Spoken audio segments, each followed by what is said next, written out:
السلام علیکم ورحمۃ اللہ وبرکاتہ۔ نحمده ونصلی علی رسولہ الکریم، اما بعد فاعوذ باللہ من الشیطان الرجیم، بسم اللہ الرحمن الرحیم، رب اشرح لی صدری ویسر لی امری واحلل عقدۃ من لسانی یفقہوا قولی۔ وَإِذَا سَأَلَكَ عِبَادِي عَنِّي فَإِنِّي قَرِيبٌ أُجِيبُ دَعْوَةَ الدَّاعِ إِذَا دَعَانِ فَلْيَسْتَجِيبُوا لِي وَلْيُؤْمِنُوا بِي لَعَلَّهُمْ يَرْشُدُونَ۔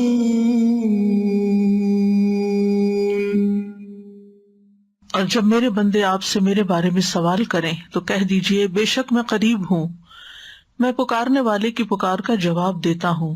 جب وہ مجھے پکارے تو ان کو چاہیے کہ وہ میرا حکم مانیں اور مجھ پر ایمان رکھیں تاکہ وہ ہدایت پائیں۔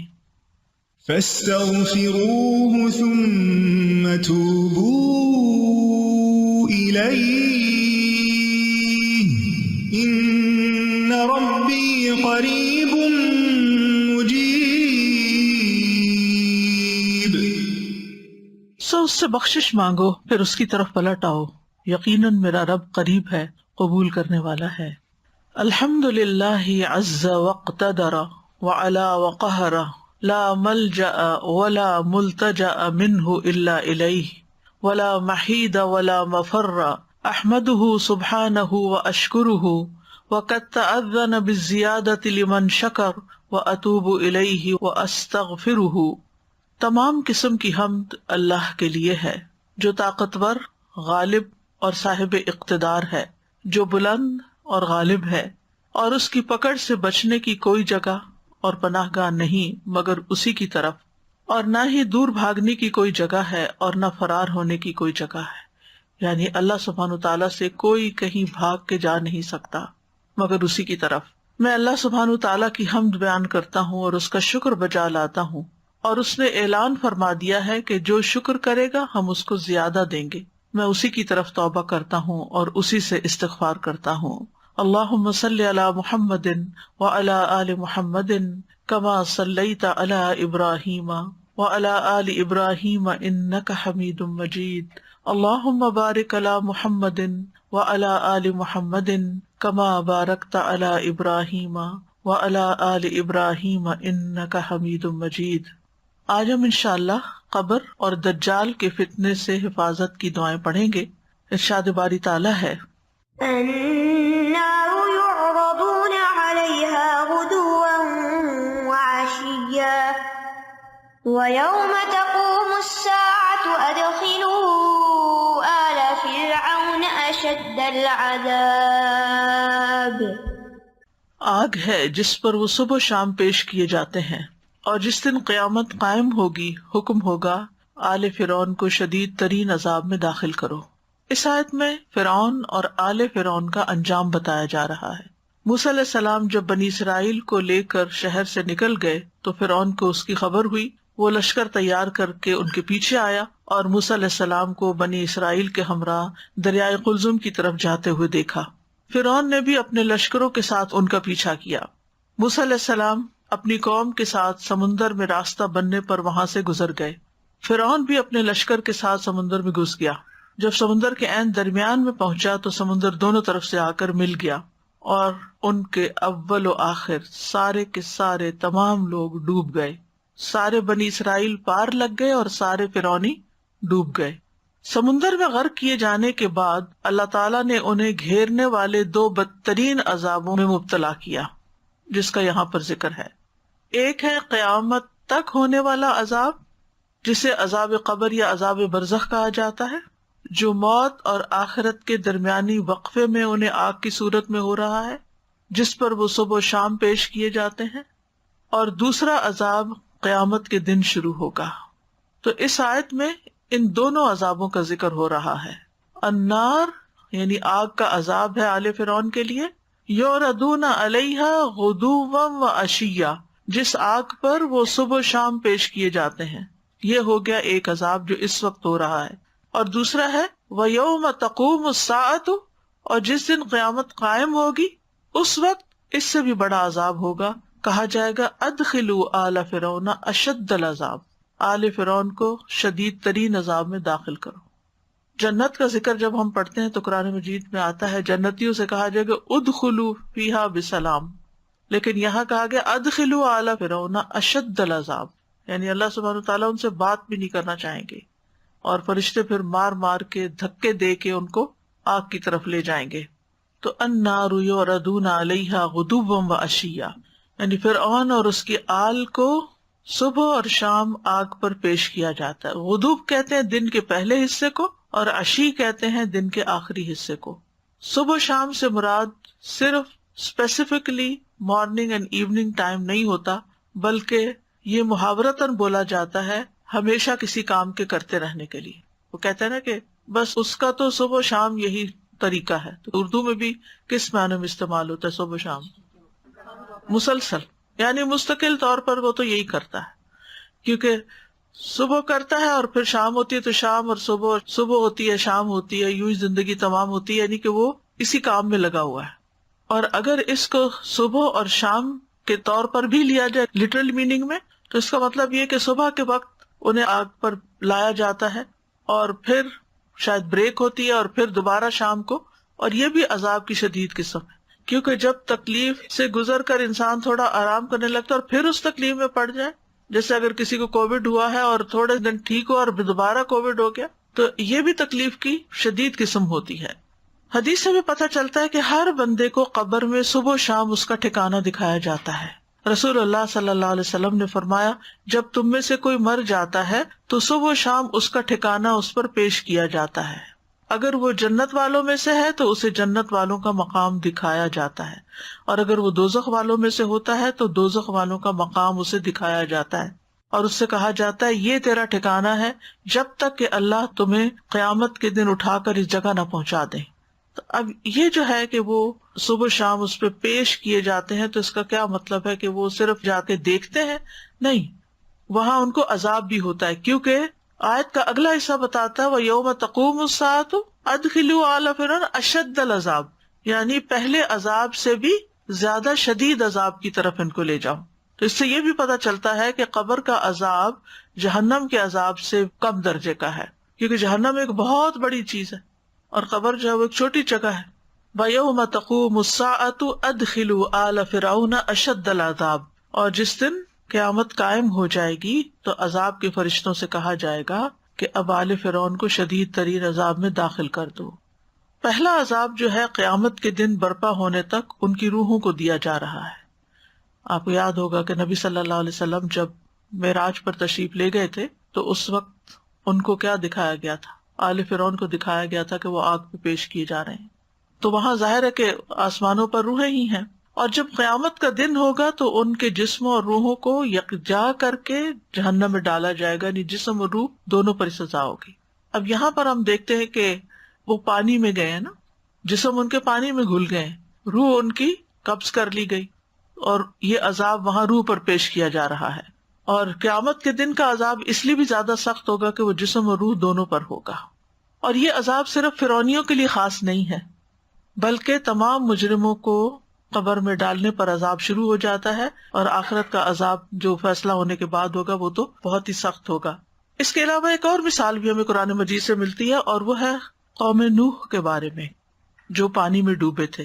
سورۃ نوح میں ارشاد باری تعالیٰ ہے وَقَدْ أَضَلُّوا كَثِيرًا وَلَا تَزِدِ الظَّالِمِينَ إِلَّا ضَلَالًا مِّمَّا خَطِيئَاتِهِمْ أُغْرِقُوا فَأُدْخِلُوا نَارًا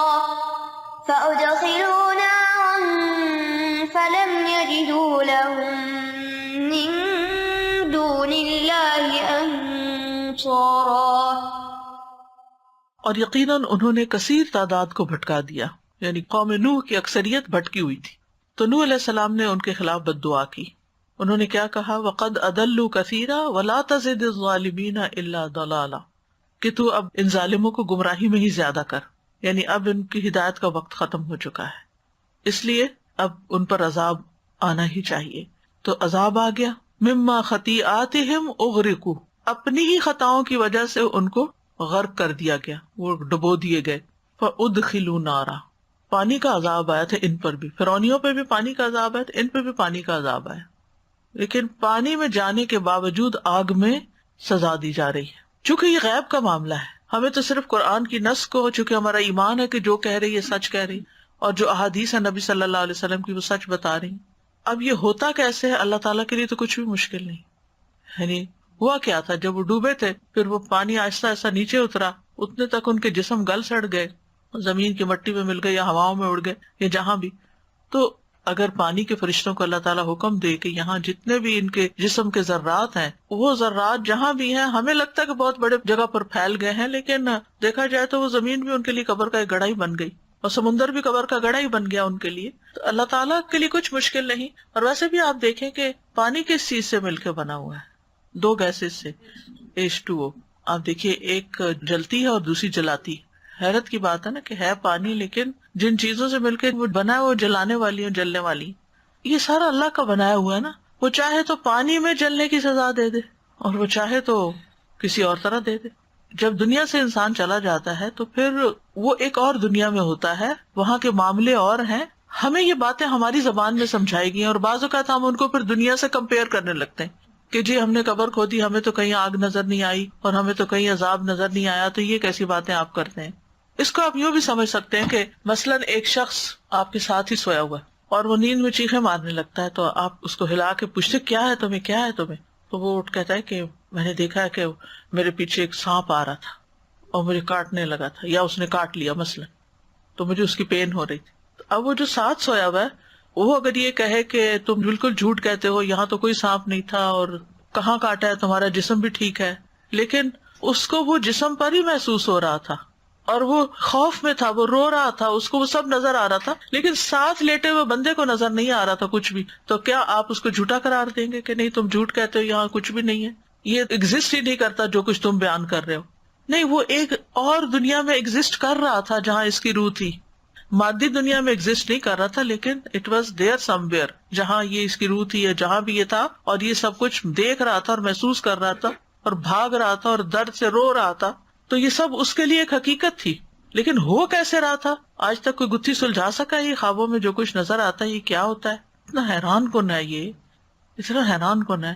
اور بعض اوقات آئندہ ہونے والی بات انسان کو ایسے نظر آ رہی ہوتی ہے جیسے وہ ہو چکی ہو، اور بعض اوقات انسان نے خواب دیکھا ہوتا ہے اور پھر بعد میں دیکھتا ہے تو کہتا ہے یہ کہاں دیکھا تھا میں نے، پھر اس کو یاد آتا ہے نہیں میں نے حقیقت میں نہیں، خواب میں دیکھا تھا، اور اب وہی چیز مجھے حقیقت میں بھی نظر آ رہی ہے. تو یہ جو خواب ہے نا، یہ بھی اللہ تعالیٰ کے وجود پر دلیل ہے اور اللہ تعالیٰ کی قدرت پر اور اللہ کے خالق ہونے پر. تو بہرحال آل فرعون کو تو آگ کے عذاب میں ڈالا گیا غرق کر کے. یہاں قوم نوح کے ساتھ بھی یہی ہوا. فلم یجدوا لهم من دون اللہ انصارا، پھر انہوں نے اپنے لیے اللہ کے سوا کوئی مددگار نہ پایا. وہاں کون سنتا ہے، کون مدد کر سکتا ہے، کرنا بھی کوئی چاہے. اب اگر آپ مثلا سوئے ہوئے بندے کو یہ کہے کہ وہ جو خواب تم نے دیکھا تھا میں مارتی ہوں اس سانپ کو، کہاں سے ماریں گے آپ؟ کچھ نہیں کر سکتے. تو جس پہ بیتے وہی جانے. تو ان دونوں آیات سے یہ بات پتہ چلتی ہے کہ عذاب قبر جو ہے یا قیامت کے آنے سے پہلے کا عذاب برحق ہے. اسے آپ عذاب قبر کہیں، اسے آپ عذاب برزخ کہیں، اسے آپ کچھ بھی نام دیں، لیکن وہ برحق ہے. حدیث میں اس کو عذاب قبر بتایا گیا ہے.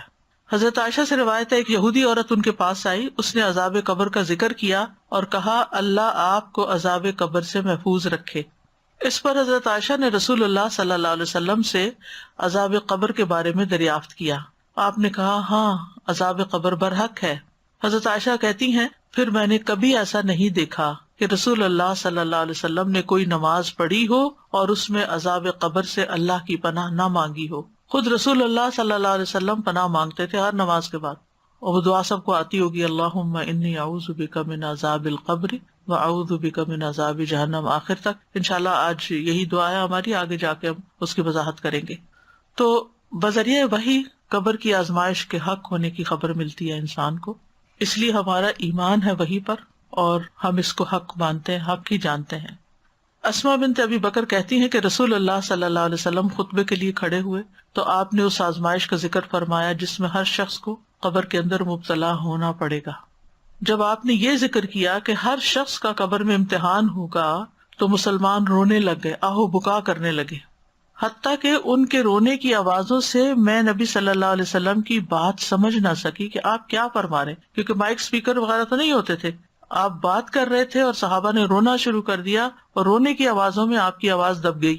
جب ان کی آہو بکا رک گئی تو میں نے ایک قریبی شخص سے کہا کہ اللہ تیرے لیے برکت فرمائے. رسول اللہ صلی اللہ علیہ وسلم نے آخر میں کیا فرمایا تھا؟ اس نے کہا آپ صلی اللہ علیہ وسلم نے فرمایا مجھے وحی کی گئی ہے کہ قبروں میں تمہاری فتنہ دجال جیسی آزمائش ہوگی، یعنی ایک سخت ٹیسٹ ہوگا. نبی صلی اللہ علیہ وسلم نے فرمایا اگر مجھے یہ ڈر نہ ہوتا کہ تم لوگ اپنے مردوں کو دفن کرنا چھوڑ دو گے تو میں اللہ سے دعا کرتا کہ تمہیں قبر کا عذاب سنا دے. یعنی جب مردے کو دفن کرتے ہیں اور فرشتے اس کے ساتھ بات کر رہے ہوتے ہیں اور اس کا ٹیسٹ لے رہے ہوتے ہیں تو وہ باتیں جو ہیں وہ تمہیں سنوا دی جاتی، یا یہ کہ پھر اس کے بعد اگر اس کو کوئی سزا ہوتی ہے اور وہ رونا دھونا کرتا ہے تو وہ رونا دھونا سنوا دیا جاتا. ابن مسعود کہتے ہیں بے شک مردوں کو ان کی قبروں میں عذاب دیا جاتا ہے یہاں تک کہ جانور ان کی آوازیں سنتے ہیں. یعنی انسانوں وہ فریکوینسی ایسی ہوتی ہے کہ انسان نہیں سن سکتے لیکن اور مخلوقات سن سکتی ہیں. ایک اور آیت بھی ہمیں عذاب قبر کے بارے میں اشارہ دیتی ہے، یہ سورۃ الانعام کی آیت ہے 93. وَلَوْ تَرَىٰ إِذِ الظَّالِمُونَ فِي غَمَرَاتِ الْمَوْتِ وَالْمَلَائِكَةُ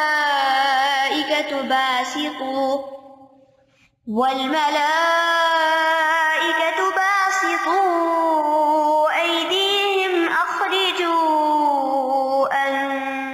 أَنفُسَكُمْ الْيَوْمَ تُجْزَوْنَ عَذَابَ الْهُونِ بِمَا كُنتُمْ تَقُولُونَ عَلَى اللَّهِ غَيْرَ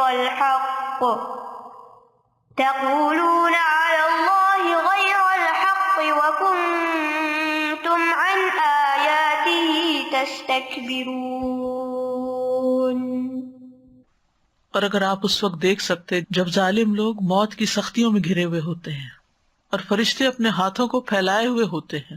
ہم تو نہیں دیکھتے لیکن قرآن بتاتا ہے کہ مرنے والے کے پاس فرشتے بیٹھے ہوتے ہیں اور اپنے ہاتھ آگے کرتے ہیں، کہتے ہیں نکالو اپنی جانیں، آج تم رسوائی کے عذاب سے سزا دیے جاؤ گی اس وجہ سے کہ تم اللہ پر ناحق باتیں کہتے تھے اور تم اس کی آیات سے تکبر کرتے تھے، یعنی اس کی آیات پر جھکتے نہیں تھے یا ان کو مانتے نہیں تھے. یہاں بنیادی طور پر کفر کرنے والوں، تکبر کرنے والوں، اللہ کی بات نہ ماننے والوں کی بات کی جا رہی ہے کہ جب ان کی موت کا وقت آتا ہے تو اس وقت سخت ترین تکلیف ان کو ہوتی ہے، سکرات موت میں ہوتے ہیں اور فرشتے ان کو مار رہے ہوتے ہیں، ڈانٹ رہے ہوتے ہیں اور ان کو دھمکا رہے ہوتے ہیں کہ الیوم تجزون عذاب الہون، آج تمہیں ذلت کا عذاب دیا جائے گا، سخت ذلیل کیا جائے گا. اچھا، اب ایک تو یہ ہے کہ جب موت کا وقت ہوتا ہے اس وقت بھی سزا ہو رہی ہوتی ہے، لیکن یہ آج کون سا ہے؟ مرنے کا دن ہے، یعنی مرنے کے بعد سے تمہاری سزا اب شروع ہو جائے گی، یہ مطلب ہے. تو وَلَوْ تَرَىٰ إِذِ الظَّالِمُونَ فِي غَمَرَاتِ الْمَوْتِ، غمرات الموت کا مطلب ہے موت کی سختیاں، سکرات، مشکلات. غمرہ کا مطلب ہوتا ہے شدت، سختی. اصل میں غمرہ کہتے ہیں کسی چیز کو جو ڈھانپ لیتی ہے. غامر اس پانی کو کہتے ہیں جو ہر طرح کے اثرات کو چھپا کر زائل کر دے، یعنی زیادہ پانی ہوتا ہے تو اس کے اندر جو برتن میں کچھ میل کچیل ہوتی ہے وہ پھر نظر نہیں آتی. تو یہاں سے پھر یہ شدتوں اور تکلیفوں کے لیے بھی استعمال ہونے لگا. تو یہاں پر کہا جا رہا ہے کہ اے انسان اگر تم دیکھو ان لوگوں کو جو موت کی غشیوں میں ہوتے ہیں اور ان کے اوپر جو تکلیف گزر رہی ہوتی ہے تو دیکھ کے انسان کا جسم لرز جائے. والملائکۃ باسطوا ایدیہم، اس وقت فرشتے اپنے ہاتھ لمبے کیے ہوئے ہوتے ہیں، یعنی فرشتے جو ہیں اس وقت غصے میں ہوتے ہیں اور غصے میں بول رہے ہوتے ہیں اور اللہ کے عذاب کی خبر سنا رہے ہوتے ہیں ان کو. سورۃ انفال میں آتا ہے وَلَوْ تَرَىٰ إِذْ يَتَوَفَّى الَّذِينَ كَفَرُوا الْمَلَائِكَةُ يَضْرِبُونَ وُجُوهَهُمْ وَأَدْبَارَهُمْ، اور کاش آپ دیکھیں جبکہ فرشتے ان لوگوں کو فوت کرتے ہیں جنہوں نے کفر کیا، وہ ان کے چہروں اور پیٹھوں پہ مارتے ہیں. ہمیں تو نظر نہیں آتا مرنے والے کو جو مار پڑ رہی ہوتی، لیکن قرآن بتاتا ہے کہ ایسے ظالموں کی موت جب آتی ہے تو فرشتے ان کو مارتے ہیں، یعنی غصہ بھی کرتے ہیں، مارتے بھی ہیں اور برے عذاب کی خبر بھی دیتے ہیں ان کو، اور ڈانٹ کے کہتے ہیں اخرجوا انفسکم، نکالو اپنی جانیں، یعنی روح کو اپنے جسم سے نکال کے ہمارے حوالے کرو. الیوم تجزون عذاب الہون، آج تمہیں بری طرح رسوا کیا جائے گا. اور یہاں الیوم سے مراد پھر قبر کے عذاب کی طرف اشارہ ہے. یعنی آج تمہارے عذاب قبر کی ابتدا ہو جائے گی. تو علماء یہ کہتے ہیں کہ اس آیت میں واضح طور پر عذاب قبر کی طرف اشارہ ہے، کیونکہ قیامت تو جب اللہ چاہے گا قائم ہوگی. تو دنیا اور قیامت کے درمیان یہ برزخ کا جو وقفہ ہے، اس میں انسان جہاں پر بھی ہو، اس کا جسم، اس کی روح، اس کے اوپر عذاب ہوتا ہے. کیوں یہاں ان کو سزا دی گئی؟ بما کنتم تقولون علی اللہ غیر الحق، کیونکہ تم اللہ کے بارے میں ناحق باتیں کہتے تھے اور اس کی آیات سے تم تکبر کرتے تھے، یعنی اللہ پہ جھوٹ باندھتے تھے، اللہ تعالیٰ کی صحیح پہچان ہی نہیں تھی، اللہ تعالیٰ پر اعتراضات کیا کرتے تھے. اس بات سے بہت ڈرنا چاہیے. یہ قابل مواخذہ چیز ہے کہ انسان اللہ تعالیٰ کے کسی فیصلے کو ظالمانہ فیصلہ کہے، نعوذ باللہ، یا اللہ تعالیٰ کے بارے میں ناحق بات کرے کہ اللہ نے بیٹا بنا لیا یا اللہ نے کوئی شریک بنا لیا اپنا. ایسی کوئی بھی چیز نہیں ہے. اور دوسرا یہ کہ آیات کے مقابلے میں اپنی عقل، اپنی رائے، اپنی لاجک کو پیش کرنا اور آیات کو حقیر سمجھنا اور احکامات کو مصیبت سمجھنا. اللہ تعالیٰ کی بات اگر ہماری سمجھ میں نہیں آتی تو تکبر تو نہ کرے نا کہ ہماری سمجھ بہت بڑی ہے اور ہم جو کہہ رہے ہیں وہ زیادہ بہتر ہے. یعنی اپنی آراء کو آیات کے ساتھ ٹکرائے مت، یعنی آیات کو اس طرح مت سوچے کہ یہ بات یوں کہی گئی ہے اور آج کے دور میں نہیں ہو سکتی اور یہ تو بہت مشکل ہے، ایسا کچھ نہ کہیں. تو اس آیت سے ہی پتہ چلتا ہے کہ عذاب قبر برحق ہے، اور کافر کو جب عذاب کی خوشخبری دی جاتی ہے تو وہ اللہ تعالیٰ سے ملاقات نہیں کرنا چاہتا. اور حدیث میں آتا ہے کہ اس وقت کوئی چیز اس کے دل میں اس سے زیادہ ناگوار نہیں ہوتی جو اس کے آگے ہوتی ہے، اور اللہ سے جا ملنے کو ناپسند کرتا ہے، تو اللہ تعالیٰ بھی اس سے نہیں ملنا چاہتا. تیسری آیت جو ہمیں برزخ کی زندگی کے بارے میں خبر دیتی ہے قرآن مجید میں، وہ سورۃ البقرہ کی آیت ہے. وَلَا تَقُولُوا لِمَن يُقْتَلُ فِي سَبِيلِ اللَّهِ أَمْوَاتٌ بَلْ أَحْيَاءٌ وَلَكِن لَّا تَشْعُرُونَ. اور جو لوگ اللہ کی راہ میں مارے جائیں انہیں مردہ نہ کہو، بلکہ وہ زندہ ہیں لیکن تم شعور نہیں رکھتے. یہ آیت شہدائے بدر کے بارے میں نازل ہوئی تھی. ان کی فضیلت بیان کی گئی کہ انہوں نے کس طرح اللہ کے راستے میں اپنی جان دی. اب وہ اللہ کے ہاں رزق پا رہے ہیں، اور یہ برزخی زندگی کی طرف اشارہ ہے. یہاں احیاء ان سے مراد دنیا کی زندگی نہیں ہے. اگر دنیا میں وہ زندہ ہوتے تو پھر قبر میں نہ ڈالے جاتے، اسی لکھا وَلَٰكِن لَّا تَشْعُرُونَ. اور ویسے بھی اصل زندگی تو آخرت کی زندگی ہے نا، لیکن وہ اس دنیا کی زندگی سے مختلف ہے. کیونکہ جو لوگ آخرت کو نہیں مانتے ان کے نزدیک تو بس انسان مرا اور اس کا جسم ختم، مٹی بنا اور قصہ تمام ہوا. لیکن حقیقت یہ ہے کہ مرنے کے بعد انسان مر نہیں جاتا، بلکہ اس کی روح جسم سے نکل کے الگ ہو کے ایک اور مقام پہ چلی جاتی ہے اور وہاں وہ شعور رکھتی ہے. تو وَلَا تَقُولُوا لِمَن يُقْتَلُ فِي سَبِيلِ اللَّهِ أَمْوَاتٌ، اللہ کی راہ میں مرنے والوں کو مردہ نہ کہو. جہاں کفار کا انجام بتایا گیا کہ ان کو مرنے کے بعد سزا ملتی ہے، وہاں اللہ کے راستے میں جان دینے والوں کا اچھا انجام بھی بتایا گیا کہ کس طرح ان کے لیے خوشخبری ہے اور کس طرح ان کو زندگی ملتی ہے. تو یہاں پر شہید کو مردہ نہ کہا جائے، یہ بات کہی جا رہی ہے. تو اگر کوئی کہے کہ مردہ کیوں نہ کہیں، وہ تو مر چکے ہیں، تو مطلب یہ ہے کہ اس سینس میں تو مر چکے ہیں کہ ان کا جسم اور روح الگ ہو چکے ہیں، ان کے جسم سے روح نکل چکی ہے. کیونکہ اگر وہ روح جسم کے اندر ہوتی تو پھر وہ مٹی کے اندر نہیں دبائے جا سکتے تھے. جب تک روح جسم کے اندر ہوتی ہے، چاہے کتنے ہی دن لگ جائیں انسان کو ہسپتال میں یا گھر میں ڈیتھ بیڈ پر، اس کو اٹھا کے قبر میں کوئی نہیں ڈال کے آتا جب تک کہ پوری نکل نہیں جاتی. لیکن روح کا نکلنا جسمانی موت ہے، ادروائز روح کے اوپر ڈیتھ نہیں آتی. ایک روح جو ایک دفعہ پیدا ہو گئی ہے نا، بس وہ پیدا ہی ہو گئی ہے، اب اس نے مرنا نہیں ہے. روح نہیں مرتی. روح اس دنیا میں آنے سے پہلے بھی زندہ تھی.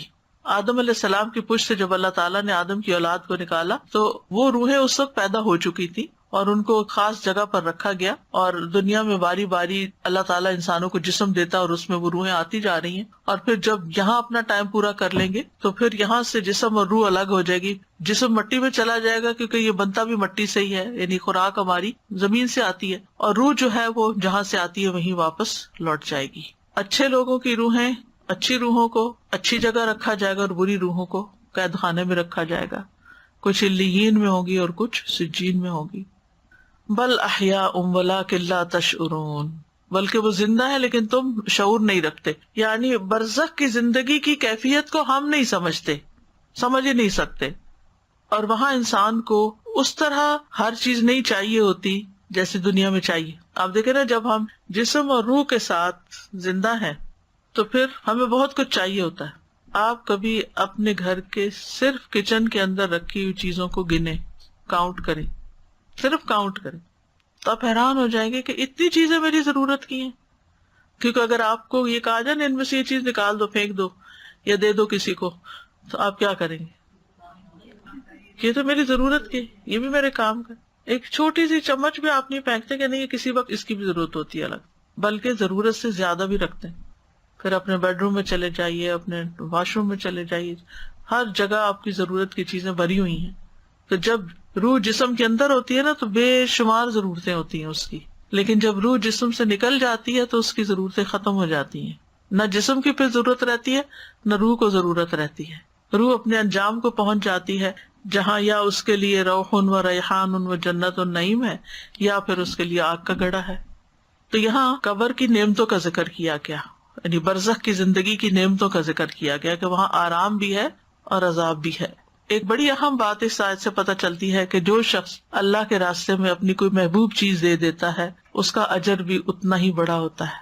جب کوئی پیاری چیز انسان اللہ کے راستے میں دیتا ہے، اور ہمیں اپنی پیاری چیزوں میں سب سے زیادہ پیاری چیز اپنی جان ہے، وہ ہم نہیں دے سکتے کسی، لیکن اللہ کی خاطر بڑے لوگوں نے اپنی جان بھی دی ہے. یہ کوئی معمولی کام نہیں ہوتا. تو ان کے لیے پھر اتنا ہی بڑا اجر سنایا گیا، کیونکہ مردہ لفظ جو ہے نا ایک نیگیٹو ورڈ ہے نا، ایک تکلیف دہ. مردہ ہی نہ کہو، وہ زندہ ہے، لیکن زندگی تمہارے والی زندگی نہیں، وہ ایک اور زندگی ہے، آخرت کی زندگی. وَإِنَّ دَارَ الْآخِرَةِ لَهِيَ الْحَيَوَانُ، آخرت کا گھر ہی دراصل اصل زندگی ہے. جہاں تک شہید کی زندگی کا تعلق ہے تو رسول اللہ صلی اللہ علیہ وسلم نے فرمایا جب تمہارے بھائی احد میں شہید کر دیے گئے تو اللہ نے ان کی روحوں کو سبز رنگ کے پرندوں کے پیٹوں میں کر دیا جو جنت کی نہروں پر آتے ہیں، یعنی ان کو وہاں ایک اور طرح کے جسم دے دیے، وہاں کے پھل کھاتے ہیں، پھر سونے کی قندیلوں میں لوٹ جاتے ہیں جو عرش کے سائے میں لٹک رہی ہیں، وہاں تک پہنچ گئے.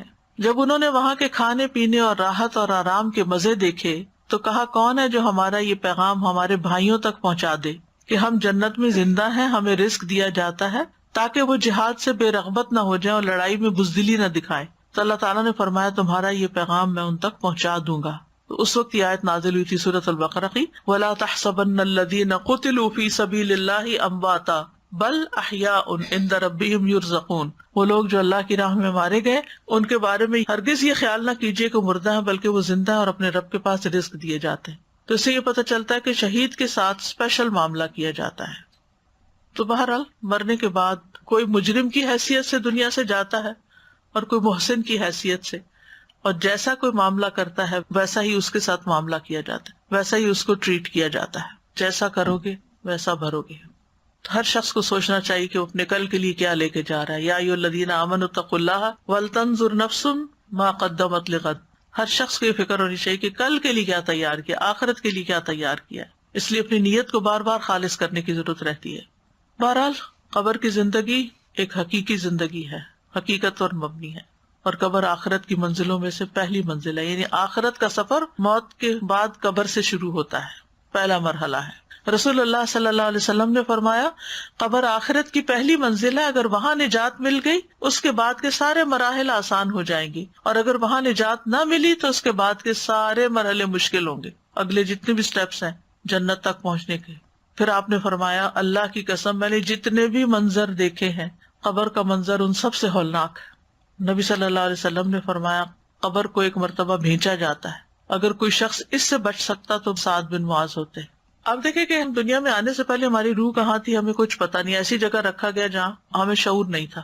پھر ماں کے پیٹ میں آئے ہمیں کچھ شعور نہیں تھا، چھوٹی سی جگہ قبر سے بھی تنگ، لیکن چونکہ شعور نہیں تھا تو اس لیے یاد ہی کچھ نہیں کہ وہاں کیا کیا، کوئی تنگی یاد نہیں، شعور نہیں تھا. لیکن ایک دفعہ جب ہم دنیا میں آ گئے تو شعور کا سفر شروع ہو گیا، اور پھر دنیا کی رنگا رنگی اور زیب و زینت اور بہت مزے مزے کی چیزیں، اس میں ہمارا دل لگ گیا. یعنی پہلے تو اندھیرے سے روشنی میں آئے تھے نا، اب اس پلانٹ سے جب زمین کے اندر جائیں گے تو اندھیرا ہوگا. تکلیف کے بعد نعمت دیکھے تو انسان خوش ہوتا ہے، لیکن نعمت کے بعد تکلیف دیکھے بہت بڑی تکلیف ہوتی ہے.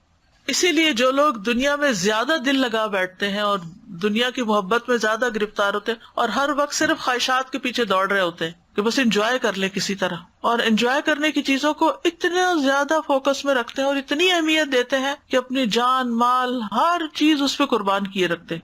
چاہے وہ کھانے پہننے کا معاملہ ہو، چاہے وہ شادی بیاہ کا معاملہ ہو، سب سے زیادہ ہماری جو توجہ ہوتی ہے یا شوق ہے ہمارے، وہ دنیا کی زیب و زینت ہے، تھوڑی ہے یا زیادہ، زیادہ فوکس اس کی طرف ہوتا ہے. اب خود سوچیں کہ جب ایک انسان اس رونق اور اس زیب و زینت کو چھوڑ کے جاتا ہے، یہ تو ایسے ہی ہے نا کہ جیسے کسی کو امریکہ سے نکال کے پاکستان کے کسی دور دراز گاؤں میں بھیج دیں، اس کے لیے رہنا بہت مشکل ہوگا.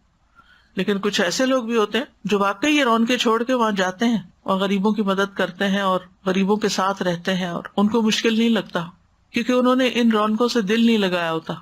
تو جتنا آپ دنیا میں زیادہ گھستے چلے جائیں گے اور دنیا کی رونقوں اور زینتوں میں زیادہ وقت لگائیں گے، قبر اتنی ہی وحشت ناک لگے گی، اتنا ہی زیادہ پریشانی کا معاملہ ہوگا، کیونکہ آپ سب کچھ چھوڑا ہے، اپنے دوست چھوڑا ہے، بہن بھائی رشتے دار عزیز سب چھوڑا ہے دنیا میں، مال و متاع چھوڑا ہے، گرم نرم بستر چھوڑا ہے، کپڑے چھوڑا ہے، مزے مزے کے کھانے پینے، ہر چیز چھوڑا ہے. اب یہاں تو وہ سب کچھ نہیں ہے، وہاں تو وہی ملے گا جو عمل ساتھ لے کر آئے، عمل کی کرنسی ساتھ ہوگی، اس کے مطابق جو آپ ڈیزرو کرتے ہوں گے وہی مل جائے گا.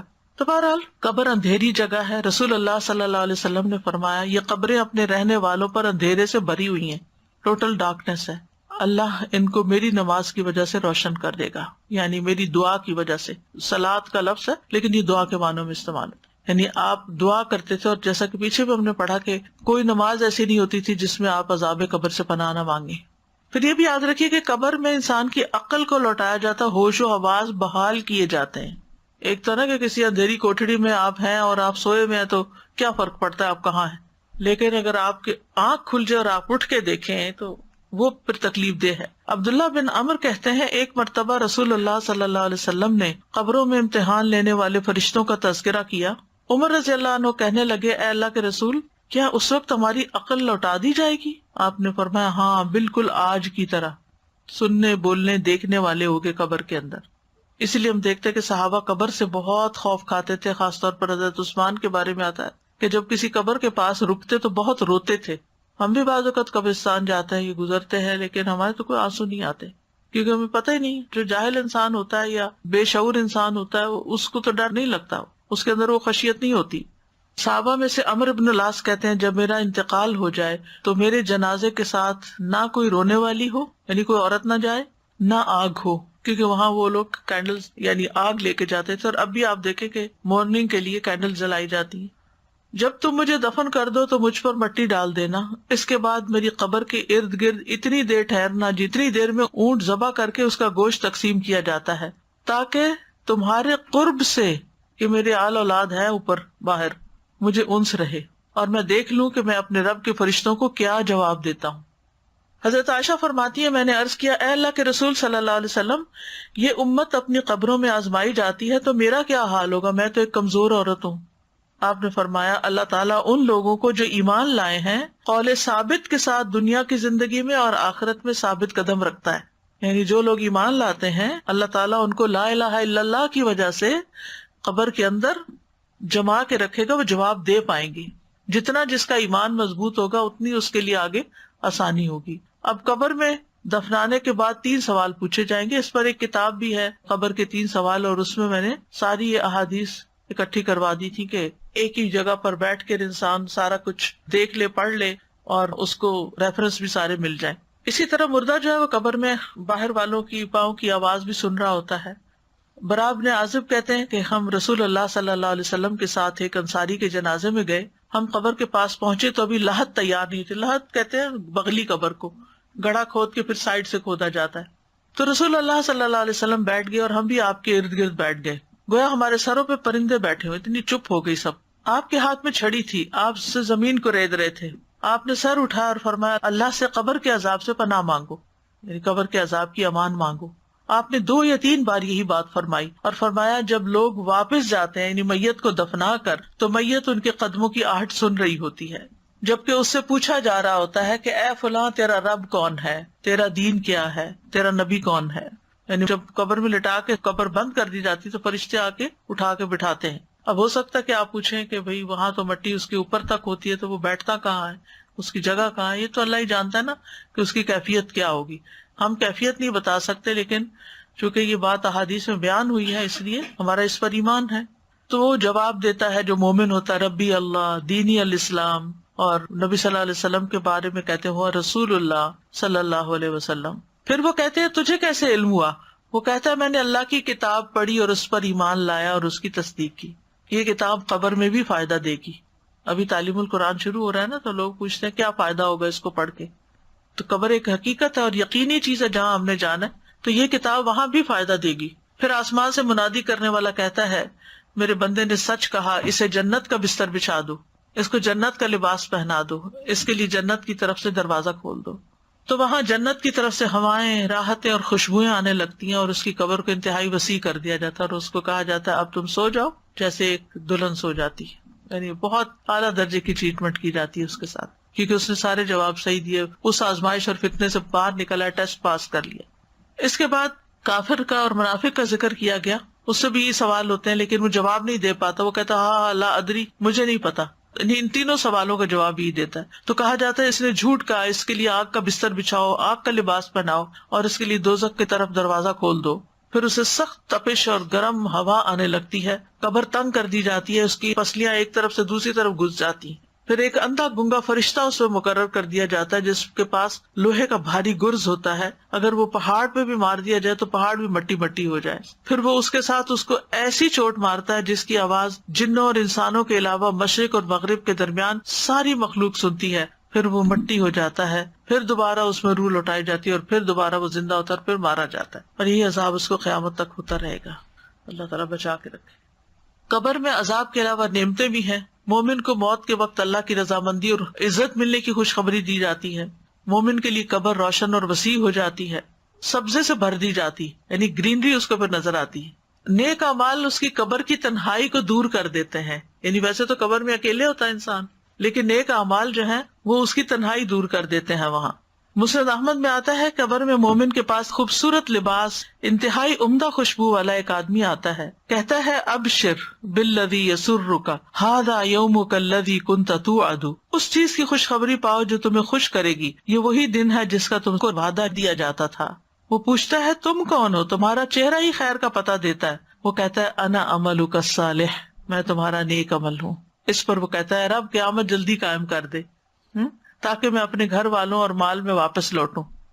اس سے بھی پتہ چلتا ہے نا کہ اگر دنیا میں انسان اکیلے ہونے سے گھبراتا نہیں ہے، اللہ کے ذکر میں اس کا دل لگ جاتا ہے، اور اچھی باتوں میں، کچھ سیکھنے میں، کچھ سکھانے میں، تو قبر کی تنہائی بھی پھر اس کو نہیں کاٹے گی انشاءاللہ، کیونکہ اس نے دنیا میں اپنے لیے انف اعمال اکٹھے کر لیے جو اس کے ساتھی بنے. پھر اس کے لیے جنت کی طرف سے دروازہ کھولا جاتا ہے، اس کی خوشی اور سرور میں اضافہ ہو جاتا ہے. پھر اسی طرح کچھ لوگوں کو رزق بھی دیا جاتا ہے. رسول اللہ صلی اللہ علیہ وسلم قبر کے گڑھے کے کنارے ایک مرتبہ بیٹھ گئے ایک انصاری کے جنازے میں. قبر کھودنے والے کو تلقین کرنے لگے سر کی جانب سے کھلا کرو قبر کو، اور دونوں پاؤں کی طرف سے بھی اس کو کھلا کر دو، اس کے لیے جنت میں انگور کے بہت سے خوشے. تو اعمال ہی کا بدلہ ہے نا. اسی طرح مومن جب اپنی قبر کی کشادگی کو دیکھتا ہے اور اس کو تو اتنا کچھ مل گیا، اس کی قبر باغ بن گئی، تو وہ کہتا ہے مجھے چھوڑو، میں گھر والوں کو خوشخبری سنا دوں کہ میں ٹھیک ہوں بالکل. لیکن اسے اجازت نہیں ملتی اور کہا جاتا ہے تم آرام سے یہاں رہو، کیونکہ اللہ تعالیٰ نے یہ حقیقتیں غیب میں رکھی، ہمیں نہیں پتا ان کی حقیقت کیا ہے. اور مومن کو تو سلا دیا جاتا ہے وہاں، آرام کرو، اب دنیا میں بہت کام کر لیا. نبی صلی اللہ علیہ وسلم نے فرمایا قبر میں 70 گز فراخی کر دی جاتی ہے، پھر اس کے لیے اس میں روشنی کر دی جاتی ہے، پھر اسے کہا جاتا ہے سو جاؤ. تو وہ کہتا ہے میں اپنے گھر والوں کی طرف لوٹ جاؤں تاکہ میں انہیں خبر دوں. تو وہ دونوں فرشتے کہتے ہیں اس دلہن کی طرح سو جاؤ جسے کوئی نہیں جگاتا مگر وہ جو اس کو سب سے زیادہ پیارا ہوتا ہے، یہاں تک کہ اللہ اسے اس کی خوابگاہ سے اٹھائے گا. یعنی اللہ تعالیٰ ہی اب اس کو اٹھائے گا، اب واپسی کا کوئی راستہ نہیں. لیکن برے انسان جو ہیں ان کی بہت شامت آئے گی اور وہ کوئی فریاد کو نہیں پہنچے گا جن کے پاس نیک عمل نہ ہو. حتیٰ کہ جب انسان کا جنازہ جا رہا ہوتا ہے نا، تو برا انسان جو ہوتا ہے اس وقت بھی رو رہا ہوتا ہے اور کہہ رہا ہوتا ہے کہ مجھے کدھر لے کے جا رہے ہو، کیونکہ اس کو پہلے سے بتا دیا جاتا ہے کہ تمہارا انجام اچھا نہیں ہے، ہائے بربادی، تم اسے کہاں لے جا رہے ہو. اور یہ آواز بھی انسان کے علاوہ باقی مخلوق سن رہی ہوتی ہے. اگر انسان سن لے تو بے ہوش ہو جائے، برداشت نہ کر سکے. اور برے انسان کے پاس جو اس کے اعمال ہیں، بدصورت گندے کپڑوں والا ایک آدمی آتا ہے. آپ دیکھیں کہ اگر آپ کے ساتھ بھی کوئی بیٹھ جائے نا جو نہایا نہ ہو یا اس کے کپڑے گندے ہوں، یا کوئی کچن سے نکل کر آیا ہو بغیر کپڑے چینج کیے، یا پسینے میں ہو کوئی، کیسا دل گھبراتا ہے، انسان بیٹھ نہیں سکتا وہاں. تو یہ قبر میں اس کا ساتھی بن جاتا ہے جو برے اعمال کرنے والا، جھوٹ، غیبت، چگلی، فتنہ، فساد، دوسروں کو اذیت دینا، یہ ساری چیزیں وہاں پر اس کے لیے اذیت کا باعث بن جائیں گی. نبی صلی اللہ علیہ وسلم نے فرمایا کیا تم جانتے ہو کہ یہ آیت فَإِنَّ لَهُ مَعِيشَةً ضَنْكَ وَنَحْشُرُهُ يَوْمَ الْقِيَامَةِ أَعْمَىٰ، یہ کس کے بارے میں نازل ہوئی؟ تمہیں معلوم ہے کہ تنگ حالی کیا ہے؟ انہوں نے عرض کیا اللہ اور اس کا رسول ہی بہتر جانتے ہیں. آپ نے فرمایا کافر کا اس کی قبر میں عذاب سے دوچار ہونا ہے. اس ذات کی قسم جس کے ہاتھ میں میری جان ہے، اس پر 99 سانپ مسلط کر دیے جاتے ہیں. تو قبر میں کیڑے مکوڑے اور سانپ بھی ہوتے ہیں. کچھ لوگ عذاب قبر سے محفوظ رہیں گے، جیسے شہید ہونے والا، سورۃ الملک پڑھنے والا، پیٹ کے مرض میں فوت ہونے والا، سرحدوں کی حفاظت کرنے والا، جمعہ کے دن یا رات کو فوت ہونے والا. جمعہ کی رات ایک دن پہلے آتی ہے جمعے سے اور مغرب کے ساتھ شروع ہو جاتی. تو اس کے برعکس عذاب قبر پانے والے جو ہیں اس میں کفر اور نفاق والے لوگ ہیں، مشرک. نبی صلی اللہ علیہ وسلم اپنے گدھے پہ سوار ہو کر بنو نجار کے باغ میں جا رہے تھے. زید بن ثابت کہتے ہیں ہم بھی آپ کے ساتھ تھے کہ اچانک وہ گدھا بدک گیا، قریب تھا کہ آپ کو نیچے گرا دے، ایک دم رسی توڑا کے آگے بھاگا. دیکھا تو وہاں 5-6 قبریں تھیں. آپ نے فرمایا کہ کیا ان قبر والوں کو کوئی جانتا ہے یہ کس کی قبریں تھیں یہاں؟ ایک آدمی نے کہا میں جانتا ہوں. آپ نے فرمایا یہ لوگ کب مرے ہیں؟ اس نے کہا یہ لوگ شرک کی حالت میں مرے ہیں. آپ نے فرمایا ان لوگوں کو قبروں میں عذاب ہو رہا ہے. استغفر اللہ. پھر اسی طرح چغل خور اور پیشاب کی چھینٹوں سے نہ بچنے والا، اس کے لیے بھی عذاب قبر. ابن عباس کہتے ہیں کہ نبی صلی اللہ علیہ وسلم 2 قبروں کے پاس سے گزرے. آپ نے فرمایا ان دونوں قبروں کو عذاب دیا جا رہا ہے اور کسی بڑی بات پر نہیں. پھر آپ نے فرمایا کیوں نہیں؟ بڑی ہی بات ہے. ان میں سے ایک شخص تو چغل خوری کرتا تھا اور دوسرا پیشاب سے بچنے کے لیے احتیاط نہیں کرتا تھا. آپ نے یہ بھی فرمایا قبر کا زیادہ تر عذاب پیشاب کی وجہ سے ہوتا ہے، بس تم پیشاب کی چھینٹوں سے بچا کرو، یعنی اپنی طہارت کا اہتمام کیا. چغل خوری کیا ہوتی ہے؟ کوئی بتائے گا آپ میں سے؟ ادھر کی بات ادھر چغل خوری ہوتی ہے کہ کسی کی شکایت لگانا، خاص طور پہ ایسی باتیں کرنا کہ جس سے فساد پیدا ہو، 2 بندوں کی لڑائی اور فساد کے لیے. میں یہ پوچھ رہی تھی کہ اگر جیسے کوئی کسی کی اصلاح کے لیے ہمیں بتائے کہ کوئی کسی کی اصلاح کر سکتا ہے، تو ہم اس کی اصلاح کے لیے اگر ہم کوئی اس طرح کی بات کرتے ہیں تو کیا وہ بھی چغل خوری میں آئے گی؟ کسی سے کسی کی اصلاح ہو رہی ہو. چغل خوری فساد کے لیے ہوتی ہے، لڑانے کے لیے 2 دوستوں کو. مثلاً اگر 2 لوگوں کے آپس میں بہت اچھے ٹرمز ہیں، ہسبینڈ وائف کی ہیں، ہسبینڈ وائف کے بیچ میں ہی اگر بہت اچھی بنی ہوئی ہے تو دوسروں کو کھلتی ہے یہ بات، اور اس حسد کی بنا پر وہ سوچتے ہیں کہ کیوں نہ ان کے درمیان لڑائی ڈلوائی جائے، تو وہ کوئی نہ کوئی بات بنا کے وہ مچا دیتے. تمہیں پتہ تمہاری بیوی تمہارے بارے میں کیا کہتی ہے، اور بیوی کو کہا تمہیں پتہ تمہارا شوہر باہر کیا کرتا ہے، اور اس طرح کی باتیں کر کے ان کے درمیان پھوٹ ڈلوا دے، انسان لڑائی ڈلوا دے. ایک ہوتا ہے صرف غیبت. وہ غیبت کیا ہوتی ہے؟ وہ کسی تھرڈ پارٹی کی بات ادھر سے ادھر کوئی ساتھ جھوٹ بنا کے لگا، اس میں مقصد یہ نہیں ہوتا کہ لڑائی پڑے، وہ ویسے ہی عادت ہوتی ہے لوگوں کی دوسروں کی برائیاں چننا اور آگے پھیلانا. لیکن جہاں یہ نیت ہو نا کہ ان دونوں کے درمیان پھوٹ پڑ جائے، وہ اصلاح کے لیے نہیں ہوتی، وہ فساد کے لیے ہوتی ہے. فساد کے لیے کی گئی بات چغل خوری ہوتی ہے. اصلاح تو ڈائریکٹ ہی کرنی چاہیے. بہت سی خرابیوں سے انسان بچ جاتا ہے اگر انسان ادھر کی بات ادھر کی ادھر سے وہ گھما پھرا کے پتہ نہیں کس طرح، جس کے ساتھ معاملہ ہے اس کے ساتھ ڈائریکٹ بات کر لی جائے، اور اللہ سے دعا کیا کرے کہ اللہ تعالیٰ مجھے جرأت عطا کر کہ میں جس کے اندر کوئی خرابی دیکھوں اسی کو بتاؤں بجائے اس کے کہ کسی اور کو بتاؤں. ٹھیک ہے نا؟ اس سے بہت ساری مشکلات سے انسان بچ جاتا ہے. اللہ یہ کہ اس کو سمجھ نہیں آ رہی کہ وہ کیا طریقہ اختیار کرے. تو مشورے کے لیے کسی سے انسان بات کر سکتا ہے، لیکن ایسی خواہ مخواہ میں باتیں نہیں کرنی چاہیے، سیف سائڈ. دوسری چیز جو عذاب قبر کا باعث بنتی ہے وہ پیشاب کی چھینٹیں ہیں. پیشاب کی چھینٹوں سے بچنا چاہیے، اور اس کے لیے استنجا بھی کرنا چاہیے، کیونکہ کچھ لوگ صرف ٹیشو صاف کر کے اٹھ جاتے ہیں تو پیشاب جسم کو لگا رہ جاتا ہے، تو وہ کافی نہیں ہے. پھر اسی طرح خیانت کرنے والا جو ہے، استغفر اللہ، یعنی اللہ کے مال میں سے کچھ چیز چرا لینا. نبی صلی اللہ علیہ وسلم کا ایک غلام تھا، مدعم اس کا نام تھا. جب وہ خیبر فتح ہوا تو بہت سے مال غنیمت میں باغات تھے اور گائے، اونٹ اور اس طرح کی چیزیں جو زرعی زمینیں وغیرہ تھی. تو لوگ نبی صلی اللہ علیہ وسلم کے ساتھ واپس لوٹے وادی القرا کی طرف، تو آپ کا غلام ساتھ تھا.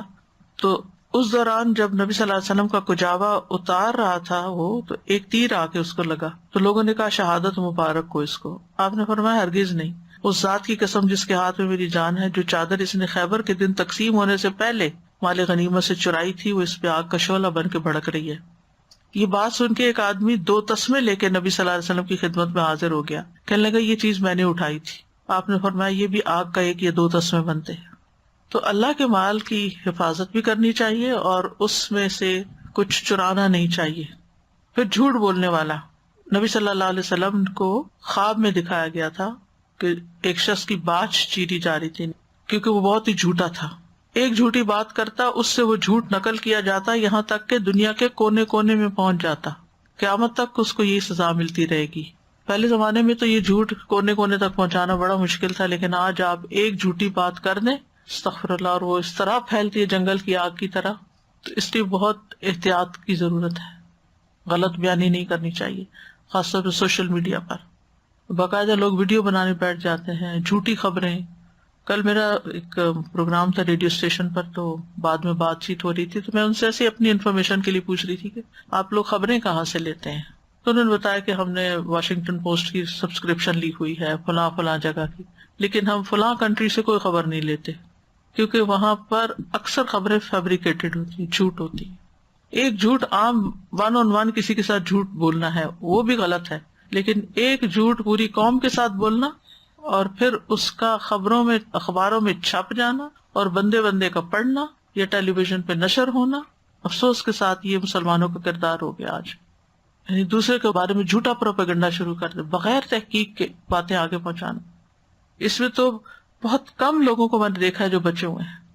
اچھا بعض اوقات کیا ہوتا ہے کہ اوپر ٹائٹل کچھ اور دیا ہوتا ہے صرف یعنی لوگوں کے اٹینشن گریب کرنے کے لیے، اور نیچے بالکل کچھ اور ہوتا ہے. تو یہ بھی ایک جھوٹی دعوت ہے نا، یعنی جھوٹ بولا آپ نے، یہ جو آپ اوپر کہہ رہے ہیں غلط بیانی کی اندر کیا ہے. پھر اسی طرح بے جا باتیں کرنے والا. نبی صلی اللہ علیہ وسلم نے فرمایا جب کوئی مرنے والا مرتا ہے اور اس پر رونے والا کھڑا ہو اور کہے کہ اے میرے پہاڑ یا وا جبل ہو، یعنی ایک ان کا طریقہ تھا کسی کو بڑا بنانے کا نا، جیسے کہتے ہیں آئرن وومن، اور یعنی پہاڑ جیسا حوصلہ اور فلاں، اے میرے سردار، یا اس طرح کے کوئی اور الفاظ اس کے بارے میں کہے میت کے بارے میں، تو میت پر 2 فرشتے مقرر کیے جاتے ہیں جو اس کے سینے پہ گھونسے مارتے ہیں اور پوچھتے ہیں تم ایسے ہی تھے. جھوٹی تعریفیں بھی نہیں کرنی چاہیے. یہ جو ہم پڑھتے ہیں نا کہ میت کے بارے میں اچھی تعریف کرو تاکہ گواہی اچھی ہو، تو جھوٹی بھی نہ کرو، جو وہ نہیں ہے وہ بھی نہ کرو، کیونکہ اس کو ثواب نہیں ملنا، الٹا اس کو سزا ملنی ہے. پھر اسی طرح علم حاصل کرنے کے بعد مرتد ہونے والا. حضرت انس کہتے ہیں کہ ایک شخص پہلے عیسائی تھا پھر مسلمان ہو گیا، اس نے سورۃ البقرہ اور آل عمران پڑھی، وہ نبی صلی اللہ علیہ وسلم کا کاتب بن گیا، پھر مرتد ہو کر دوبارہ عیسائی بن گیا. کہنے لگا جو کچھ میں نے لکھ کے دیا وہ میں نے لکھا ہے، اس کے سوا محمد کو کچھ بھی معلوم نہیں صلی اللہ علیہ وسلم. تو اللہ نے اس کو موت دے دی. لوگوں نے اسے دفن کیا، صبح ہوئی تو وہ زمین سے باہر پھینکا ہوا تھا. لوگوں نے کہا کہ یہ محمد صلی اللہ علیہ وسلم کے ساتھیوں کا کام ہے، کیونکہ ان کا دین چھوڑا تو اس لیے. انہوں نے پھر دوبارہ اس کو دفن کیا، اس زیادہ گہری قبر کھودی، صبح ہوئی تو پھر وہ باہر تھا، پھر تیسری دفعہ پھر ایسے ہی کیا.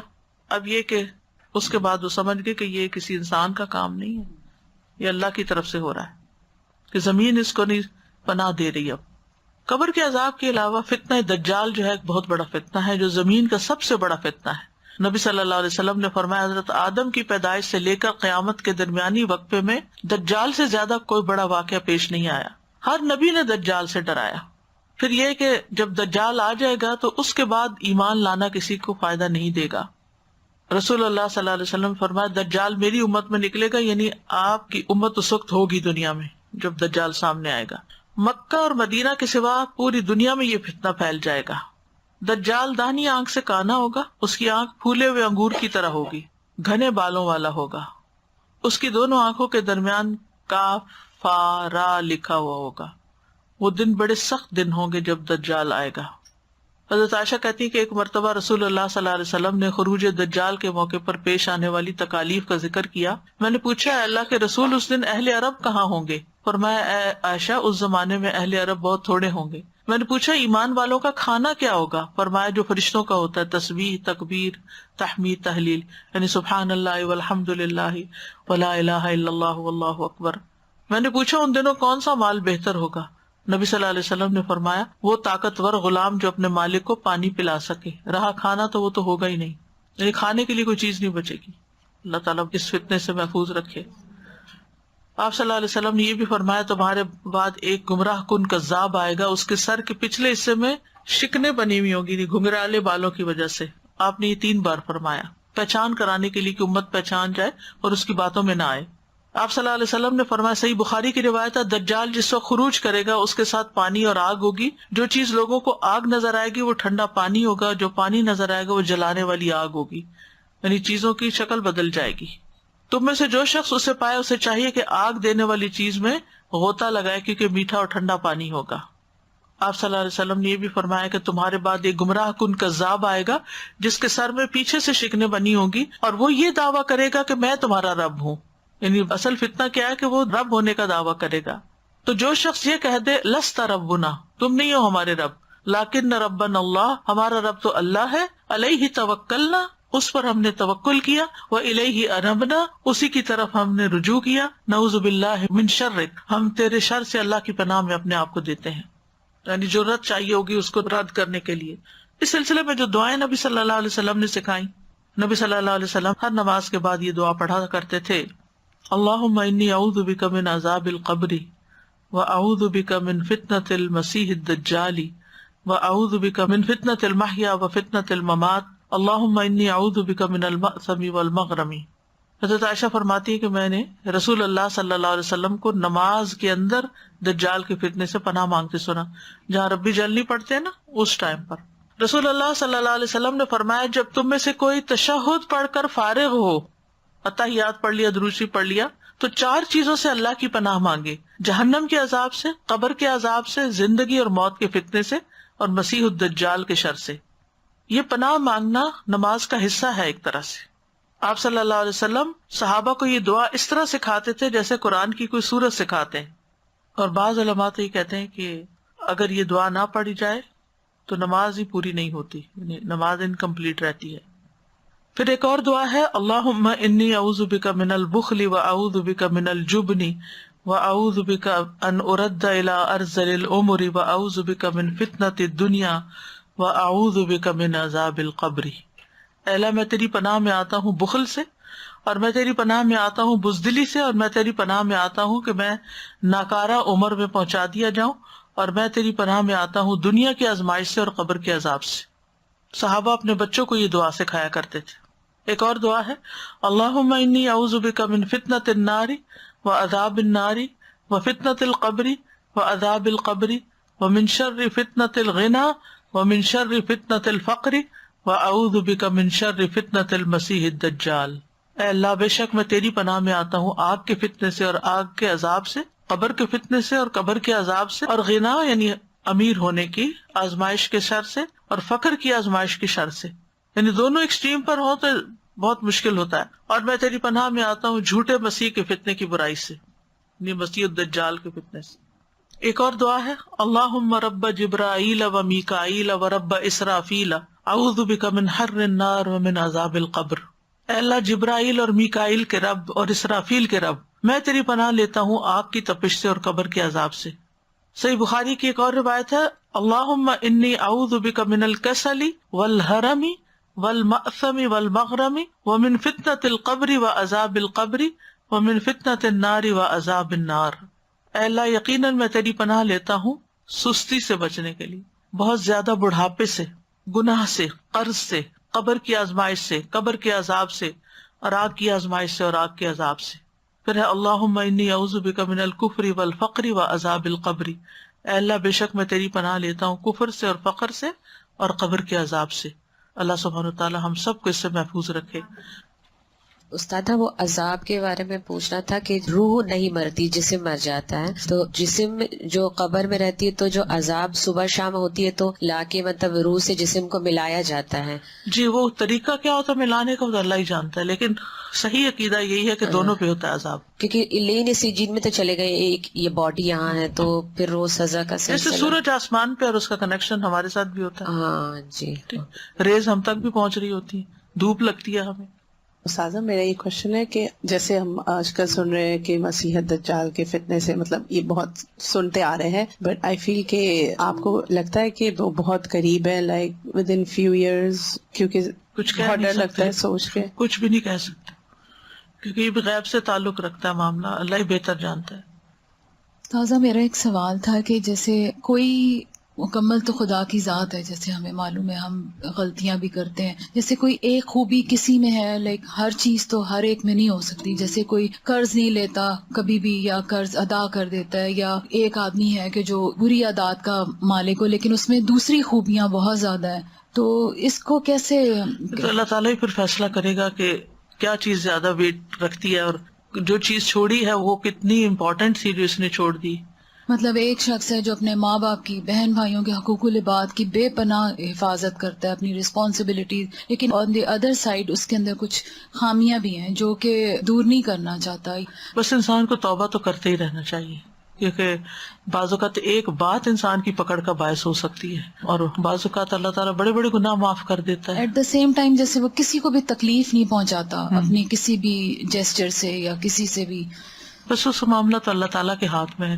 وہ بار بار آتا ہے نا، یغفر لمن یشاء ویعذب من یشاء، جس کو چاہے گا معاف کر دے گا، جس کو چاہے گا سزا دے گا.